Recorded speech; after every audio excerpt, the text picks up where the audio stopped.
நாகர்கோவில் சென்னை இடையே வந்தே பாரத் ரயில் தினசரி ரயிலாக மாற்றப்பட்ட நிலையில் முதல் நாளான திங்கட்கிழமை சேர் கார்களில் 80% பயணிகளும் எக்ஸிகியூட்டிவ் பெட்டிகளில் 50% பயணிகளும் நிரம்பியிருக்கின்றனர்.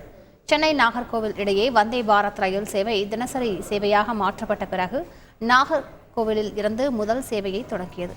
இந்த வழித்தட ரயில் சேவையில் எப்போதும் காத்திருப்பு பட்டியலே காணப்படும் நிலையில் இதே வழித்தடத்தில் வந்தே பாரத் ரயில் இயக்குவது பயணிகளுக்கு ஒரு வரப்பிரசாதமாக மாறியுள்ளது. நாகர்கோவிலில் இருந்து சென்னைக்கு வந்த முதல் வந்தே பாரத் ரயில் அனைத்து அடிப்படை வசதிகளுடன் தூய்மையாக இருப்பதாக பயணிகள் உற்சாகத்துடன் தெரிவித்தனர். இந்த வந்தே பாரத் ரொம்ப கம்ஃபர்டபுளாக இருக்குது. ஃப்ளைட்லேயோ ட்ரெயின்லேயோ அந்த நார்மல் ட்ரெயின்லேயோ போகிறது டைம் அதோட இது டைம் மிச்சம்னு தான் சொல்லுவேன். ஏன்னா ஃப்ளைட்னா கூட எனக்கு ட்ராவலிங் டைம் ஒன்றுங்கும்போது நான் தூத்துக்குடிக்கோ இல்லைனாக்கி ட்ராண்டத்துக்கோ தான் போக முடியுது.